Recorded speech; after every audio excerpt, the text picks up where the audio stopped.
This week on the Shameless Podcast. I was just saying to you just now, it's been 20 years since we last spoke.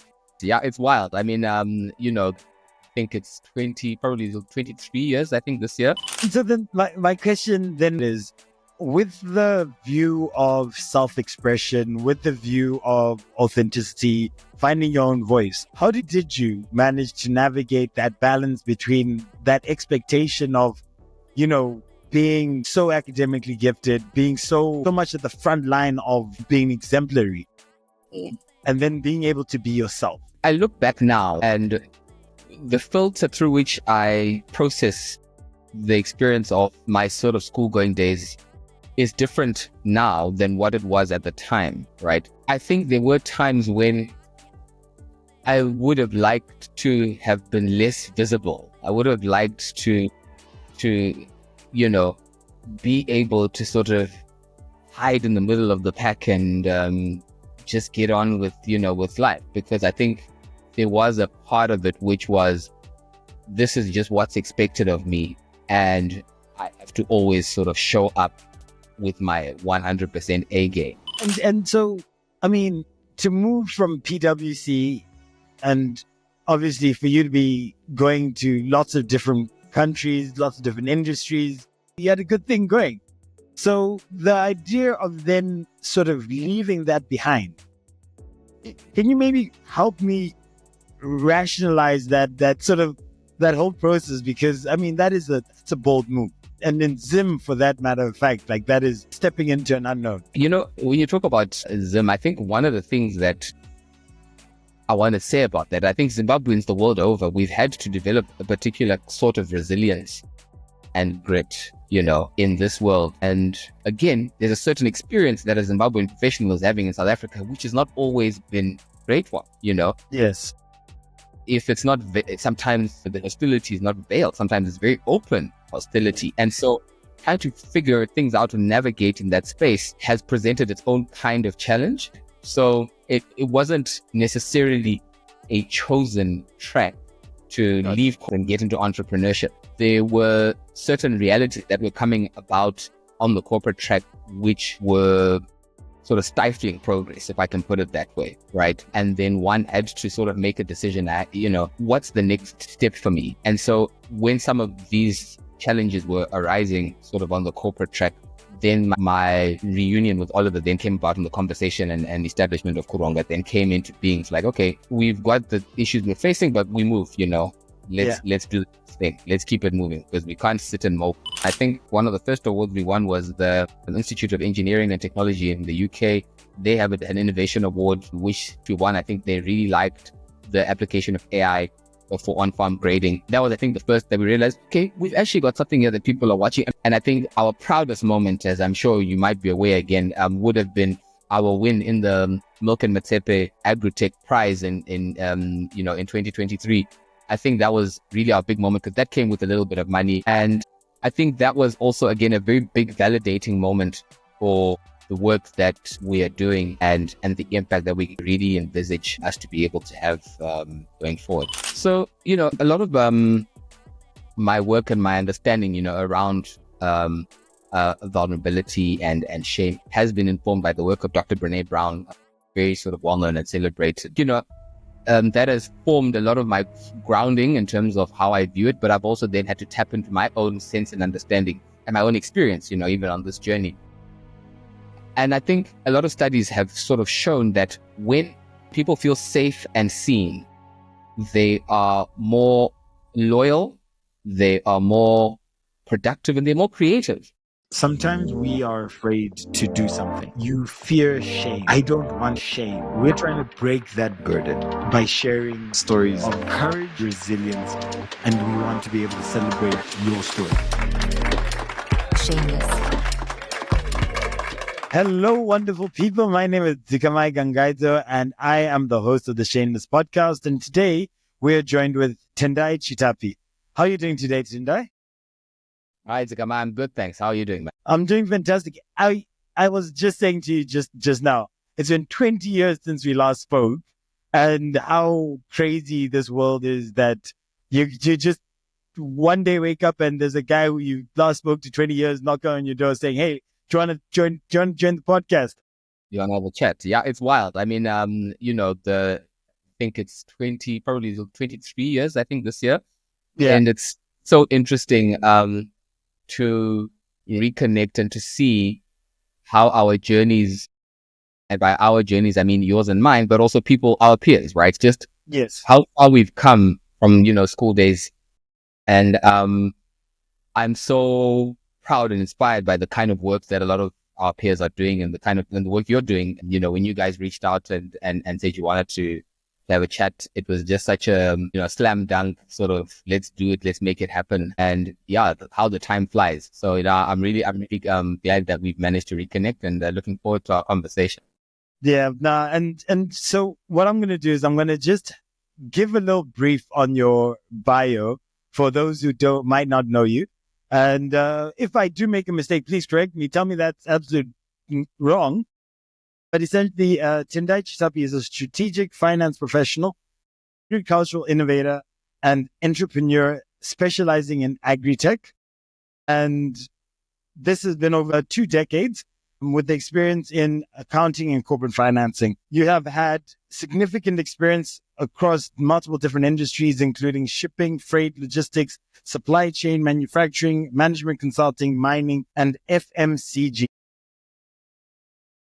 The one thing within the entrepreneurial journey that we will touch on is you were the co-founder of Kuronga, which is a multiple award-winning agri-tech startup leveraging artificial intelligence to support smallholder farmers in Africa. And through this, you were able to pioneer and enhance on-farm grading and improve access to the market for many different farmers.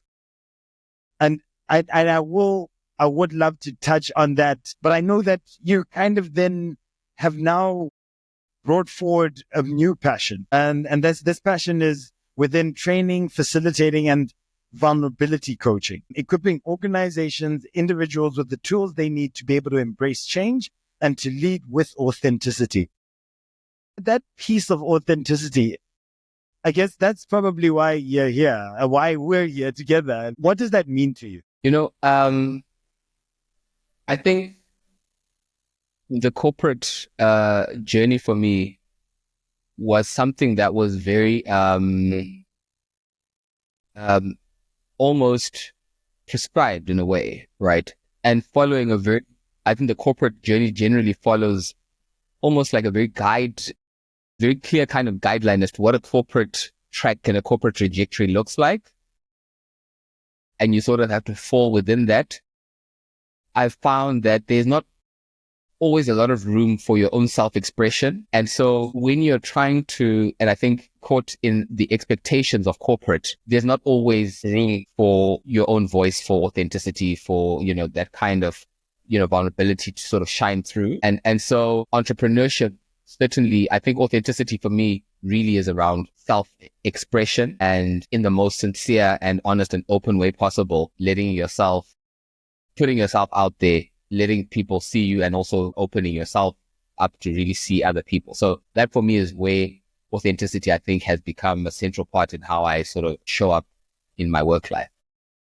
And that is no better fitting story than you to be here on Shameless, because at the end, we are trying to just have conversations where we don't necessarily need to feel a certain level of expectation, and we don't need to feel the shame of that expectation that's weighing us down. And so I'd like to maybe sort of start a little bit further back. Like, as you were growing up, like you said, that sort of corporate world, was that always an expectation that you would be in the corporate world and you would, have a 9 to 5? Or did you always think that you were going to be in a slightly different path?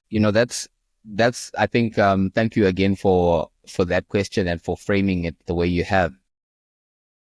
I think I grew up, so you and I are, obviously both from Zimbabwe, and I think we go back to sort of school days, we're both at Peterhouse, and that's sort of how far back our roots go.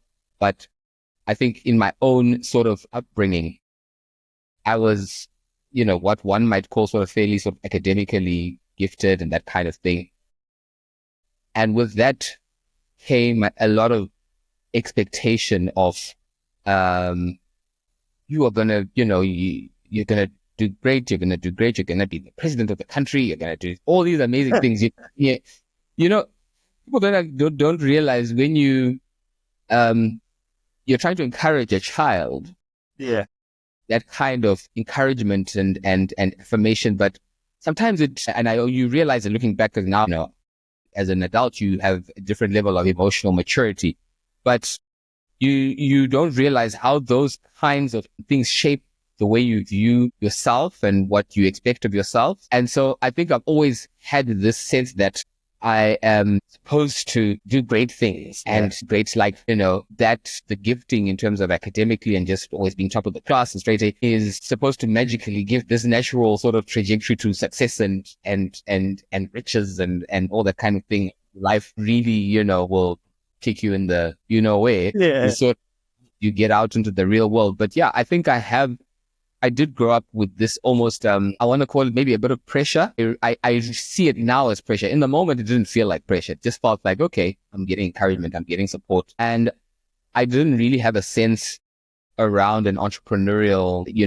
potential outcome, except for the fact that I think I'm a fairly independent kind of personality. So, it makes sense that I have sort of found my way into the entrepreneurial world.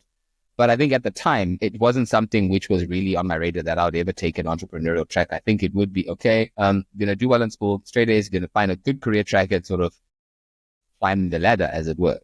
And so then my question, then the follow-up question to that is, with the view of self-expression, with the view of authenticity, finding your own voice, how did you manage to navigate that balance between that expectation of, being so academically gifted, being so much at the front line of being exemplary, and then being able to be yourself? Because those are two things that are almost contradictory. And this almost then leads into being a leader at a later stage in time. But as a younger person, did you view it that way? Was there any sort of conflict that you were carrying based on the pressure that you had?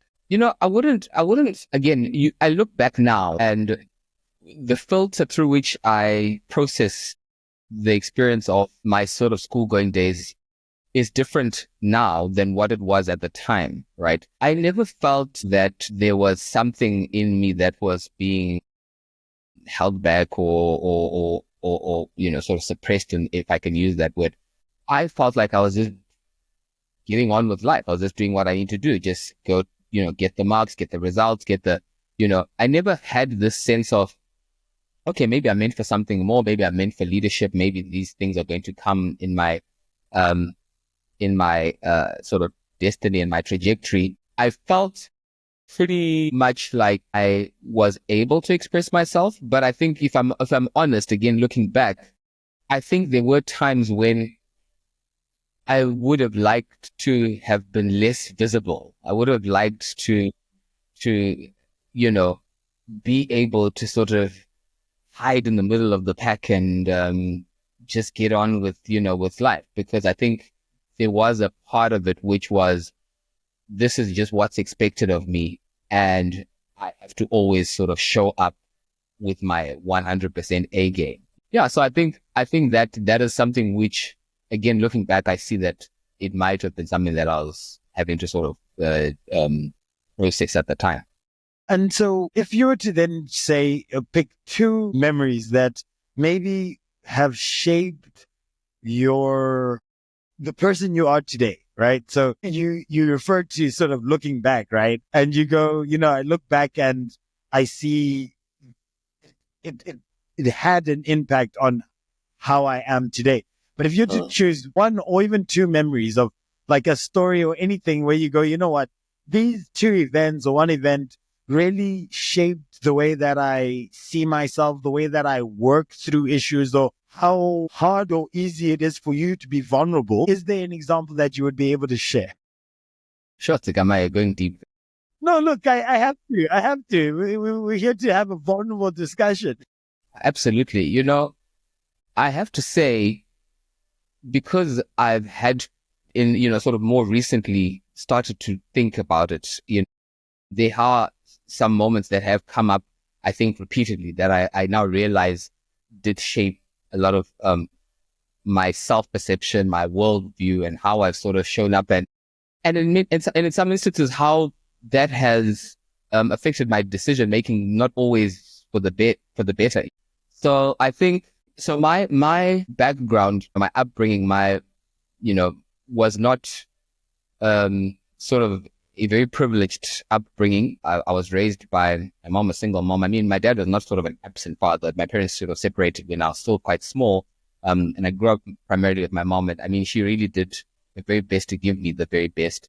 But I was able to go to schools like Luzawi and Peterhouse, to the, sort of the top private schools in Zim, by way of the Soames Bursary Trust. So the Soames Bursary Trust is basically a UK-based bursary trust that enables sort of gifted but disadvantaged African students to be able to attend some of the top private schools, not just Zim, sort of across the continent. But that was how I was then able to be at a school like Peterhouse, right? And I think looking back, I realize now my particular circumstances were not always the same as the circumstances of my peers. And so a lot of what came naturally, we talk about sort of quote unquote rich kids, and that kind of background was not my experience.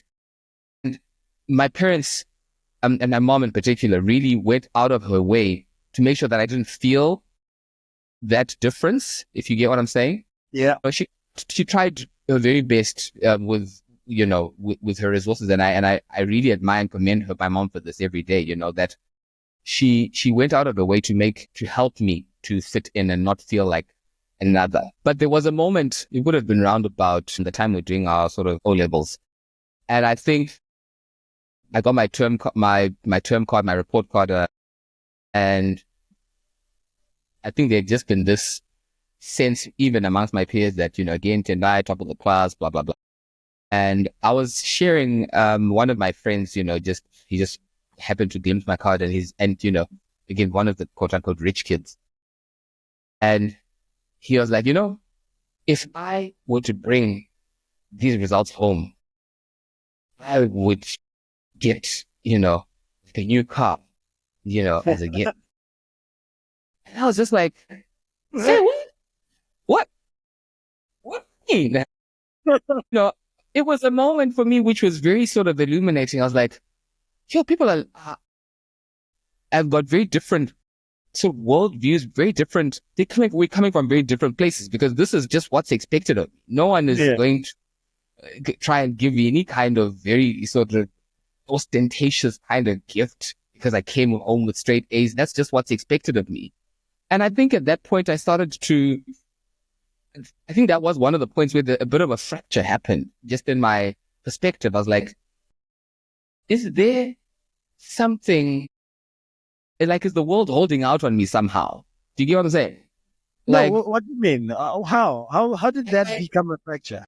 Like, someone could do exactly what I'm doing just by way of, and they're saying that they would have all of this, sort of level of celebration. And for me, I mean, I won't say my folks and my family didn't celebrate it, but it never could. That's not something which it was even in my imagination that someone can get, a car or some lavish, because with good results. I was just like, we're living in different worlds. So that was a moment for me of realization. And so I think that was a point which, again, I started, I think, a very destructive path of sort of comparing, which I think came in that moment to say my journey should be a certain way.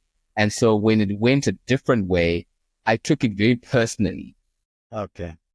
Do you get what I'm saying? And so yes. I think that's something which, even as I've made certain decisions, in my adult life, has been informed by this thing that I expect better of myself, and, I should be. So that's something which I'm now having to sort of unlearn and, realize, no, I'm running my own race and I am my own barometer. But I think in that, in the school environment where that level of comparison and is very intense, you know what I'm saying? Yeah. I think when you ask what are some of the moments and experiences that at that point would have shaped how I then went on this journey that ultimately led me to a point of really having to take an honest look at myself. I think that was one of the moments, and moments like it, And for me, that one is so easy to get into a space where you look somewhere else and you compare, and you start to you lose a sense of who you are because you're trying to also have a sense of what somebody else, their world is all about. I completely resonate with that whole notion. But then for me, so then I'll go to, because I'm going to come back to this point when we get to this sort of vulnerability space. But how then did you end up in the entrepreneurial space? Maybe if we just segue from that into your entrepreneurial journey. Obviously, you did accounting, and maybe if you can just lead us to how you then got into the entrepreneurial space. Yeah. Okay. So I think how that sort of arose again to try and create, I think, a bit of a bridge from then till now. Again, finished high school, top of the class, straight A's, all that kind of thing. And one of the things that I then struggled with at the time, things like international funding for student, university and that kind of thing. The landscape was not as it is now, where I think opportunities are sort of a bit more. So my bursary only ran up to the end of high school, and they were like, look, we can't support you beyond this. You have to sort of figure it out. We've given you, I think, this great platform, these good schools, and, but we have to make way for other people as well to benefit from the same. And I think, again, watching people around me get access to some of the top universities in the world with marks that were, not quite the same as mine, and then me having to deal with the financial reality that was one of the things that was sort of holding me back. It was a bit of a challenging, emotional experience. Long story short, my results and my grades found their way to the finance head at PwC and Zim at the time. And she's like, look, got great results. You clearly got a level head on your shoulders. Come and do your articles. So I went and I did my articles with PwC and Zim. And that was sort of the start of this corporate finance journey that I went on, and, lived and worked in South Africa. I was in Durban. Then I lived and worked in Shanghai. I went and I did my MBA there. Lived in China for 2 years. Then I came back. I was in Mozambique for a couple of years. Again, I think you've outlined some of the industries that I've found myself in on that journey. And then a few years ago, I think it was in 2020, Oliver, who's my co-founder at Kuronga, Oliver Windram, myself, we reconnected. And I think we just immediately realized we had a joint and shared passion for how we might sort of solve some of the plight of small farmers in Africa and how technology might be able to underpin that. So he took a more academic track, in terms of microbiology, plant pathology, and then he went into, biological systems, and he took that particular career track, they're getting into data science and machine learning. And then with my sort of corporate track and financial account, we sort of brought those skills together and said, okay, I think we might be able to do something here. And that's how Kuronga then came about, as a way to try and address the plight of small farmers. I mean, it remains a key passion of ours, and it's still something we continue to be building on and working on in the background, despite some of the challenges and setbacks we faced. But that was essentially how that journey towards an entrepreneurial sort of track sort of came about. And so, I mean, to move from PwC, and obviously for you to be going to lots of different countries, lots of different industries, one might say that you're on a good wicket. You had a good thing going. So the idea of then sort of leaving that behind, can you maybe help me rationalize that whole process? Because I mean, that's a bold move. I mean, and I know a lot of people who have got these great ideas, but then they just can't. They just stuck in their corporate job because it's a lot more safe. Yeah. And in Zim, for that matter of fact, like there's a step that you're stepping into an unknown. When you talk about Zim, I think one of the things that I want to say about that, I think Zimbabweans the world over, we've had to develop a particular sort of resilience and grit, in this world. And a lot of Zimbabwean families have been separated. It's not uncommon to hear that, my sister's in Australia, my brother's in the UK, this one is in Malaysia, that's has become part of just Zimbabwean culture, family culture. And I think we take for granted how that affects just our emotional and psychological makeup, because we didn't grow up like that. No. With very close-knit families. We grew up going, to our grandparents, every weekend after church. It was just, and then as things have gone the way that they've gone, and then some of these outcomes have come about. And I'm now in SA in Joburg, as I mentioned. And again, there's a certain experience that a Zimbabwean professional is having in South Africa, which has not always been great one, Yes.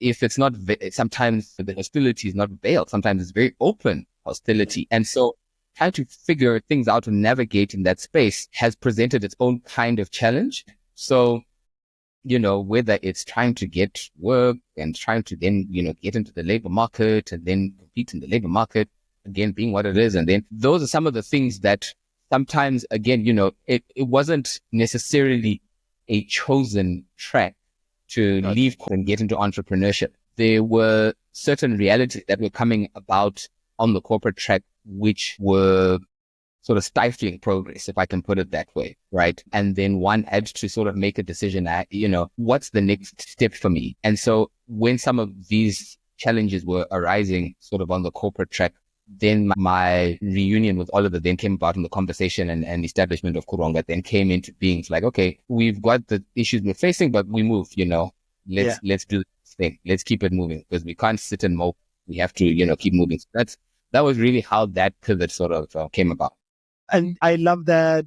I mean, not being in your country of origin, I think it is never really truly understood how you can feel not necessarily the lack of comfort or the lack of belonging that sometimes comes with that. And then the challenges that also can present themselves. And I think that is Zimbabweans have had to be resilient in that regard to be able to carry on and move on through the different phases of that. Now, when we talk about Kuronga, you said, this is a multiple award-winning agri startup.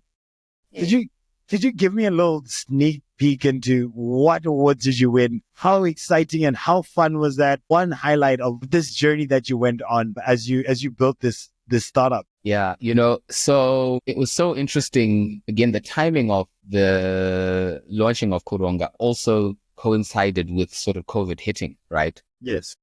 And so, Oli and I always talk about Kuronga being, a COVID baby. Yeah. And I think so. He's based in Houston, Texas, and he's handled most of the sort of the tech building and that kind of stuff. And I was on the ground acquiring farmers, building the relationships with farmers. And I think presenting our platform and working on that user experience in real time, and also getting really to understand the needs of the farmers. It also then emboldened and sort of inspired my wife and I. We sold our apartment in the city, and we went and we bought a farm in Vanderbilt Park, and we essentially got into farming ourselves. It was sort of from home, sort of environment. So it was not difficult to sort of change our geography to be able to go again on this adventure. And I think get really into the agri world. What it meant for me was I was now able to approach the problem space of farmers as a farmer myself. Yeah. And facing the same kinds of challenges. And I think it also brought a lot of credibility to my conversations with farmers to say, look, I'm in it as well. How do we fix this, and how can we leverage technology? How can it help?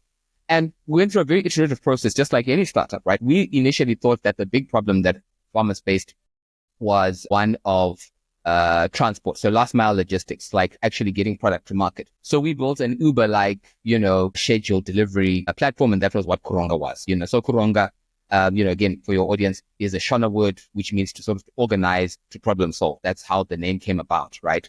Because that's what we're trying to deliver to farmers. And then we built this tool, we put it in the hands of farmers, and they're like, okay, this is cute, but this is not really our problem, right? What we realized is farmers are making a plan. They'll either rent a friend's truck, rent a friend's bakkie. They'll carry their product on their back to the market if they have to. The problem facing is the high rejection rates at the market due to quality mismatch. And that's when we realized that the issue is not one of logistics, it's one of quality. And that's where we then made, I think that was the big aha moment that we had to pivot and focus on the quality aspect.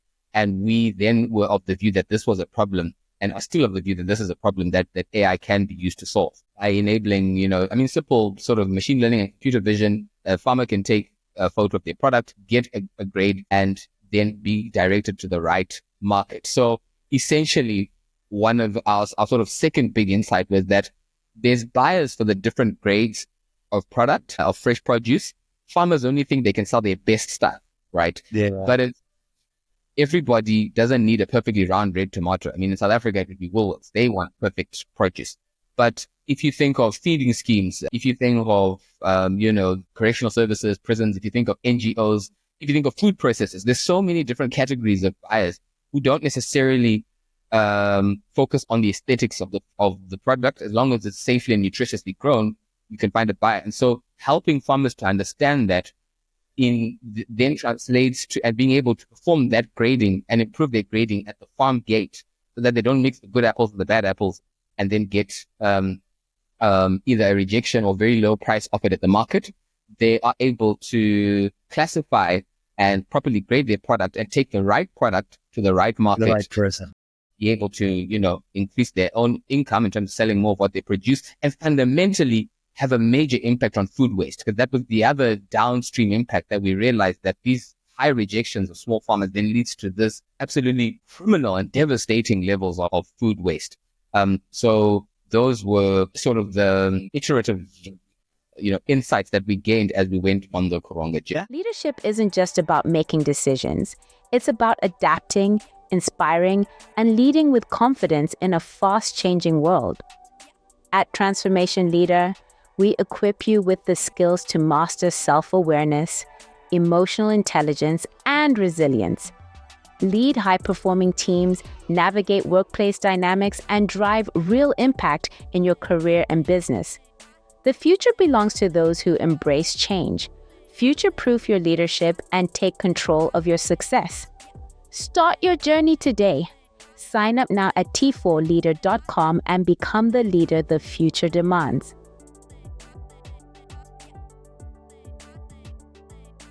No, but before you go to winning the awards, when you talk, I can hear the passion in your voice, and it's beautiful. And I'm curious, what was that thing that really, if there was a story or anything that really just got you excited, like something where you're just like, oh my word, I'm enjoying this, or I can build a passion from this. Like, was there a moment, or did it just sort of grow on you over time? Yeah, look, I think the bug bit, it's never let go, right? I mean, Okay. Once I started talking to farmers, once we started getting out there and really understanding the problem and the scale of it, one of the things that we quickly realized is that a lot of the small farmers, so we built, one of our, I think, major successes is we built a community of farmers that we brought together, sort of over 2,500 small farmers in and around the greater Gauteng area, that have formed almost like a pseudo co-op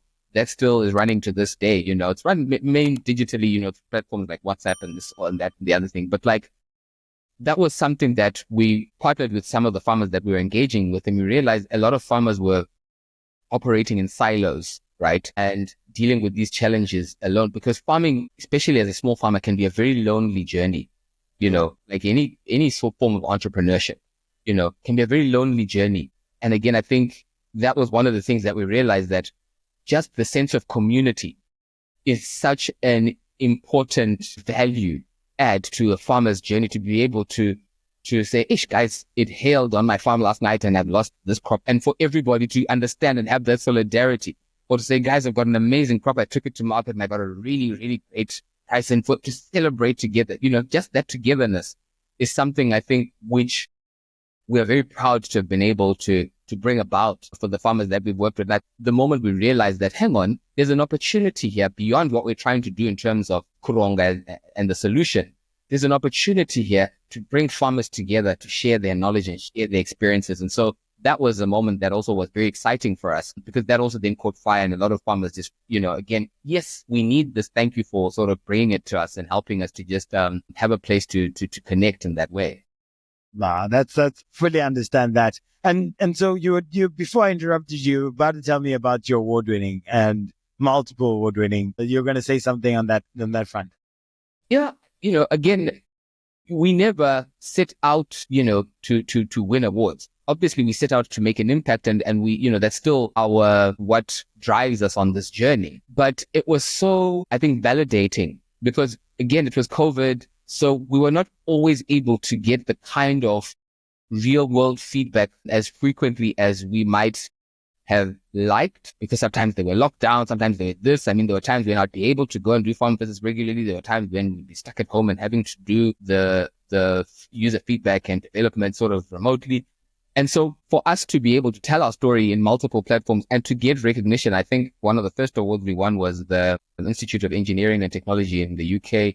They have an innovation award, which we won. I think they really liked the application of AI for on-farm grading. That was, I think, the first that we realized, okay, we've actually got something here that people are watching. I mean, that was also the first time we realized that people are watching us. And then you realize, okay, because, up until today, Kuronga's just a two-man show. It's me and Ollie that have been building this thing with passion, and I think to be able, and it's why, even though we might have faced some setbacks in terms of funding and all that kind of thing, why we hold on to our dream and our passion to be able to help small farmers the way that we envisage we will, is because, I think that there really is a huge opportunity for impact. And I think our proudest moment, as I'm sure you might be aware again, would have been our win in the Milk and Matsepe Agri-Tech prize in 2023. I think that was really our big moment, because that came with a little bit of money. We won $100,000, and there which was a grant money. And essentially that was for in that competition, which I think was whittled down from, if I remember the numbers, something like 3,000 global applications, and to sort of get into the top 5 as we then managed. And though, we won that particular award, we didn't get the top prize, which is $1 million prize, which is what we're gunning for. But, we were very proud to be on that stage as one of the winners. And I think that was also, again, a very big validating moment for the work that we are doing and the impact that we really envisage us to be able to have going forward. And then what happened? I mean, because now you're getting ahead of steam. You are, seeing what is possible. You're seeing that you've got a solution. You can see the community. You can see the potential for impact. And then what happened? I think, so when you're trying to build a tech startup, firstly, I'm on the ground in South Africa, which is where we then decided to run our pilots, just because that's physically where I am. Ollie's in Houston. We needed to try and build some scale and some capacity. And we faced this weird chicken and egg thing where, the funders were like, prove it and then we'll fund it. And then we're like, but we need funding so we can prove it, And so again, $100,000 sounds like, I don't know, it sounds like a lot of money, or maybe it doesn't, but it's not. You burn really quickly when you're in developing a solution like the one we were. And then I think to just tap into that next level of fundraising, that's really the challenge we faced. I mean, we can try and cut it in many different complicated ways, but it just all boiled down to fundraising challenges. Okay. And so then you're now sitting there in a situation, funding is at a halt in order to be able to prove. You then have to have some tough decisions, make some tough decisions, tough discussions, tough decisions. Correct me if I'm wrong, family, life still lasts a life. So how do you then sit with yourself? How did you then sit with yourself and then move forward from that? Yeah. Yeah, I think, Oliver and I were very blessed and fortunate that we had spouses that were very, supportive of our dream and our ambition. I to this day, I celebrate my wife Mpo and just the absolute pillar that she sort of has been on this journey. it's one of those things where like when we started the journey, it was just her and I, we didn't have any kids. And then now we've got, 2 kids later, and, the startup hasn't, again, we've hit some of these brick walls. We haven't quite got the traction that we thought we would have had. We haven't really started to sort of generate revenue in the way that we would have. We've had to sort of look and explore different ways of bringing value to farmers, because the tech needs a lot more, sort of funding to drive it. We're looking at training. We're looking at different ways and, to still be able to deliver value to farmers. But it hasn't quite reached that level where we can say, okay, fine, this is able to sustain Ollie and I in a meaningful sort of way, As, again, 3-4 years later, you really then have to sort of take a moment, take stock, reevaluate. And yeah, so that was the moment where, Paul and I had to sit and have like what you've called tough conversations around, okay, how do we move forward here? Because now, we need to, put food on the table. We need to, I think, have a more stable and secure sort of financial reality around the fact that, the entrepreneurial inconsistency is not really something which is ideal given where we are now. So that conversation was one that was, again, a tough one, but a necessary one. Just like, what, it is what it is, right? Yeah. It's not a moral judgment. It just is what it is. And it's like, you have to then make a decision. And like, before we are innovators and world changers, I looked at myself and I'm like, I'm a father and a husband. And how am I showing up in that capacity? There will always be room to change the world, but I have to sort of feed my family first, And so that then brought its own sort of vulnerable moment, I guess, to decision point in my life. And then so you essentially went out onto social media and you put forward, I guess, a very vulnerable side to yourself. What was going through your mind as you said, what, I'm going to extend my heart. I'm going to extend my soul open to the world. What was going through your mind as you did that? Yeah. It was. You don't have to answer any question. Any question that I ask, you can just be like, what, I skipped this one. I don't want to have this. No, listen, dude, I have, as a result of this very moment that you're asking me about, started to realize an opportunity to be a voice, to help people and to give permission to lean into their vulnerability and into that, the most human part of themselves, which is like, guys, I need help. Right. And because the world is not very kind to unemployed men in particular. Right. Yeah. There's a lot of expectation, on a man to be a provider still across societies, across cultures. I mean, it's not even limited to a particular geography or particular culture, race, whatever. That expectation socially, societally, is something which really still exists of the man as a provider. When you are not able to be that in the way that, again, society expects, and sometimes, that expectation then becomes, you internalize that expectation, it comes with a lot of shame, and a lot of very deep feelings of inadequacy and that kind of thing. And I think, again, things are what they are. So again, it's not a moral judgment that startup didn't go the way that we had wanted to in the time that we had expected. Yeah. But again, you have to then sort of deal and face with those realities. And so in a way, for me at least, it was a moment of, dude, you just have to put yourself out there. There's nothing to lose. You've got to do what you've got to do, because the strain that your family is taking, the strain that your marriage is taking, that it's something which you have to sort of really be very honest about.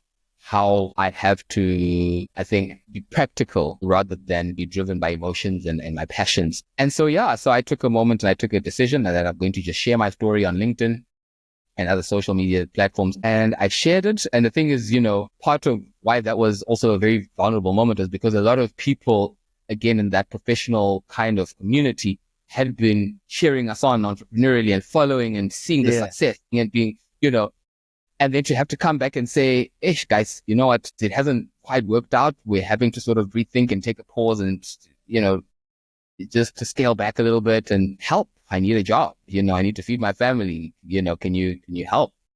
I think that was a very, I didn't know what would be the result and what would sort of come out of that. It's ended up being another one of those turning points in my life, because the response was so overwhelming and so phenomenal. I mean, that post just caught fire. Yeah. Became viral. I mean, I had people from all over the world. I had people from the Philippines, from Jamaica, people calling, people showing support, people showing solidarity. Wow.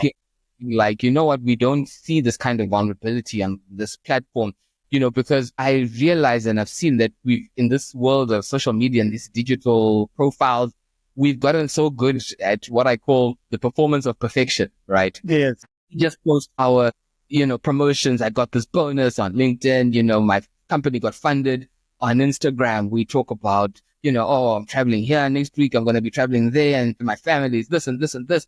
But, what you realize and what you don't understand is a lot of, again, what we're seeing in those environments are highlight reels, right? Yeah. We're not always seeing the day-to-day reality, the struggles that someone is going through. No one is coming saying, guys, I couldn't pay my workers this month. No one is saying, they came and they turned off the lights at my office because we couldn't. No one is talking about their home challenges in their personal life. This is what I'm going through. My, children and, don't talk to me. My one is getting addicted to drugs, whatever, right? I mean, it's any of a number of things, my marriage is struggling. We don't come out in that open way. And so I really was so moved by how that my sharing my story was moved a lot of people. Because I didn't realize that a lot of people are suffering silently. Because on the back of that post and people who were then reaching out saying, send us your resume, we're looking, blah, blah, blah. A lot of people then also were like, me too, and I really, what do you mean? They too were experiencing the same they were things? experiencing something like what I was going through, but they hadn't had the boldness or the courage to be able to come and share their story, right? And like I'm saying, I realize a lot of people are suffering silently. And when you take that step to be vulnerable and to share your story, there's so much power because you also then give people permission to lean into their own vulnerability. And that's now something that I've taken up as my own mantle, to be that voice. And I think it's very counterculture to say, guys, lean into your embrace your vulnerability, because it's humanity ultimately, right? What I saw from that response was just people's humanity. Again, if people couldn't necessarily, help in terms of in a practical way, they just the support to know that, listen, we stand with you, we see you. That was so comforting, and I mean, it did have sort of the intended effect. I did manage to get, a gig that is sort of now putting food on the table and to, so that sort of problem was solved, but it then opened up this whole other world space that this voice doesn't just have to be a voice that you share once off in a post to help your own situation. People actually need this encouragement in a consistent and ongoing way. And maybe that's something else that you can build on. And that's what I'm now trying to sort of do. So, yeah. And so, and to touch on that, because you talk about it as an opportunity. And I think earlier you mentioned it can actually be something that businesses could look at from a bottom line or a productivity point of view. Can you maybe elaborate on that? Like, how does people being able to be vulnerable translate to productivity in a business? Yeah. So, a lot of studies, so a lot of my work and my understanding, around vulnerability and shame has been informed by the work of Dr. Brené Brown, very sort of well-known and celebrated. She is the best, yes. I'm an absolute evangelist, yeah. And I think, that has formed a lot of my grounding in terms of how I view it, but I've also then had to tap into my own sense and understanding and my own experience, even on this journey. And I think a lot of studies have sort of shown that when people, and particularly again, let's say in an organizational space, when employees or workers or teams, when people feel safe and seen, they are more loyal, they are more productive, and they're more creative. right? And so there is a genuine business case to leaders also embracing that vulnerability, because it's a top-down phenomenon. People have to see the vulnerability in a leader. For example, in just something as simple as like, guys, I don't have all the answers, and I want to invite you into my gaps as a leader so that you know that, and you can trust me to be honest with you when I don't have all the answers, and the need that I have for you to go along this journey with me, so it fosters trust in that way. So I think, organizations, particularly organizations that are very high performance environments, that are very competitive, where vulnerability can almost be seen as a weakness and something that people want to take advantage of.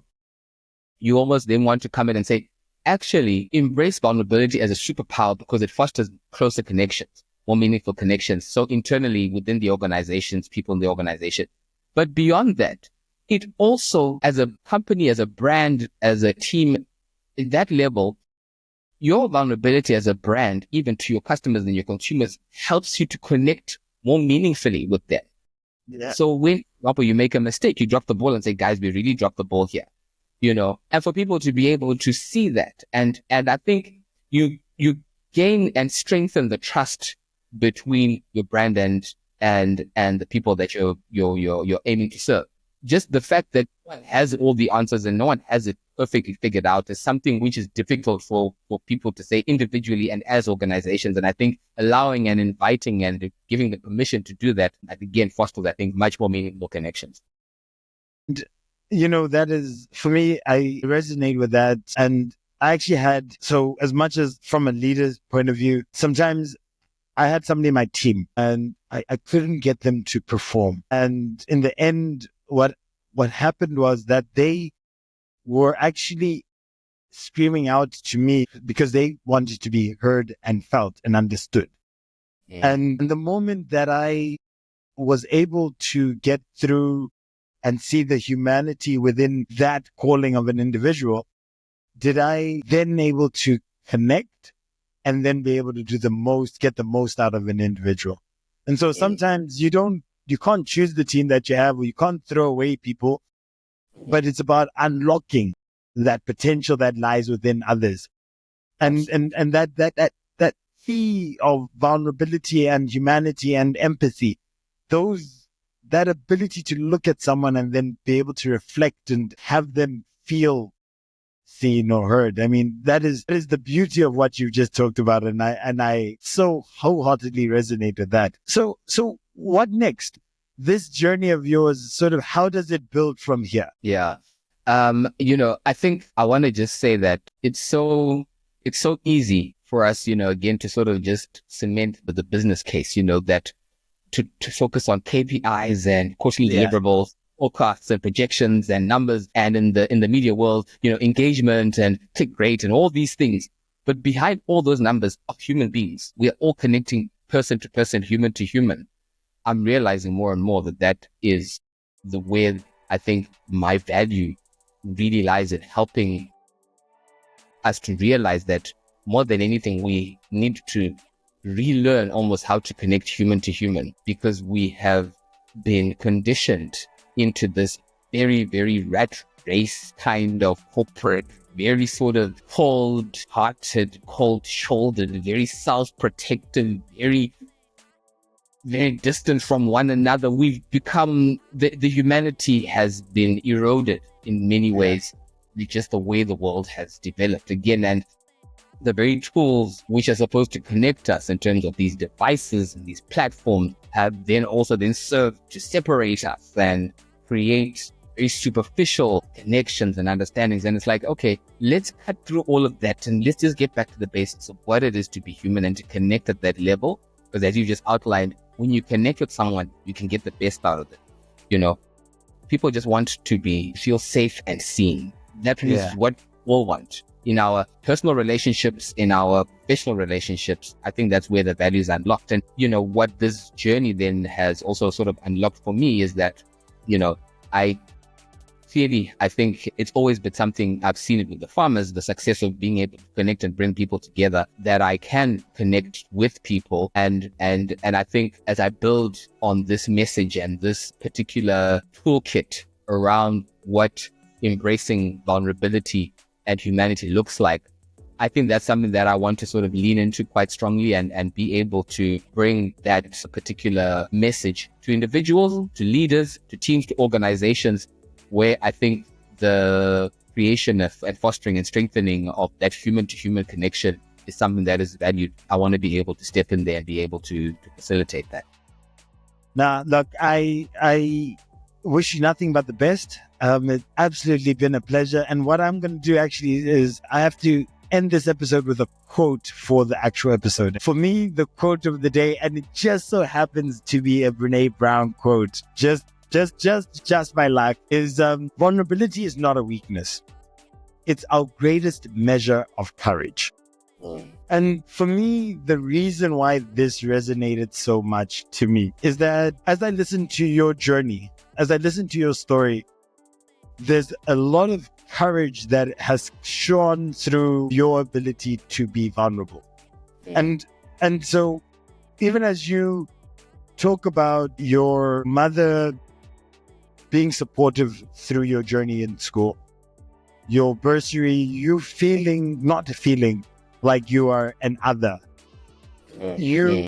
You step into a space and you embrace everything around you, the community around you, and you excel. And even though there was that crack whereby somebody's world view and how fair or not fair or how the cookies crumble in the end, even though that became something that shaped you going forward, I believe that you built on top of that strength and the resilience to be vulnerable through those moments. And I find it absolutely amazing that, we talked about Zimbabweans have to be separated. The lack of community that exists within a lot of Zimbabwean culture is now not the same as how it was when we were growing up. And I hear it in the discussions that it's not necessarily just Zimbabweans. There are a lot of people who might feel like they are surrounded by people, but at the end of the day, they lack that community and that fostered group. And that is something that you undoubtedly built when you were building Kuronga. Those 2,500 farmers in Gauteng who found within you and within your journey a space to be able to galvanize, a community where they could be seen, they could be heard, their struggles could be felt and understood. And that not only builds the community, but I'm sure it makes a lot stronger farmers and a lot stronger communities. And where people are able to feel like they're part of something, they are definitely then able to express and to bring the best of themselves. When I then take the courage that it took for you to then pivot, you walked into this Kuronga as a logistics company, and you quickly pivoted when you saw the fact that it was actually a grading problem that you're trying to solve for. And you're not going to see that if you're not on the ground. If you're not with individuals, you're not engulfed within the process whereby you and your wife actually started to become farmers, and you saw and became the problem, and you were part of what a normal farmer would go through, and you'd know exactly what it is and what it means. And for me, that is a level of connection that you have to have courage to be able to step into. And then at that moment where you realize, like, currently the funding's not there, this dream has to take a different pace and a different rate compared to what you had ideally wanted. And so then you look out to the world, to the community, and you put your best foot forward. You put what it is that makes you you. You express yourself to say, I need help. And those words are probably the most difficult words for anybody to say. Absolutely. But the reality, why I go, it's courage, or why Brene Brown says it's courage, is because your family needed you more than in that moment more than any. And you knew that for you to be able to do what you had to do, the reality was you had to face up to the facts and talk and extend yourself. And the beauty of that is that the world showed up for you. I mean, Philippines, Jamaica, you couldn't have written it any other way, whether in any version of the world. That was not, I mean, yes, you surely were expecting some response, but it definitely seems like this response was overwhelming. And then to just top it off, within that experience that you have, you then see that this is potentially another calling, another step into another journey that has the potential to not only impact lives, but to be able to give back, I guess, a lot more than what you could have. So your COVID baby Kuronga, your PwC journey, your high school story, I mean, all of these things have centered around community, centered around courage. And within your story, I mean, you've had multiple different chapters, multiple different stages. And this journey that you're just about to embark on is undoubtedly going to be exciting, undoubtedly going to be full of a lot of impact. And I wish you nothing but the best. And again, for me, that whole idea, the notion that we treat vulnerability as a weakness, or we actually look for permission to be vulnerable. I mean, those are the worst things that we can do because it erodes humanity. For me, this is the greatest measure of courage. Tendai, thank you so much. And the courage that you've shown in this session, this episode, the courage you've shown in your journey, I hope that it provides a lot of inspiration and hope for anybody else who might be going through anything, but who might have gone through things that you've gone through before. I'd like to thank you so much. And I'd like to say whether you've got any words that you wanted to maybe add in closing. No, thanks, Dzikamai. I think you've really captured the message and the essence quite well. I would be diluting it. I think for me, what I want to encourage people that are either watching or listening is really that, lean into that vulnerability. You are not an imposter. You are not inadequate. You are not defined by your present circumstance. You are able, and the world really is available to you. And, I want us to always just be able to think, how am I being my best possible human in this moment? Sometimes what that looks like is to just let your mask down, let your guard down, let yourself be seen, and for you to also really truly see others. Well, I've really enjoyed this conversation, and I'd like to thank you so much for joining us today. Well, thank you so much for bringing me on. All the best. Thank you. This podcast is brought to you by Transformation Leader. You can follow us at www.t4leader.com.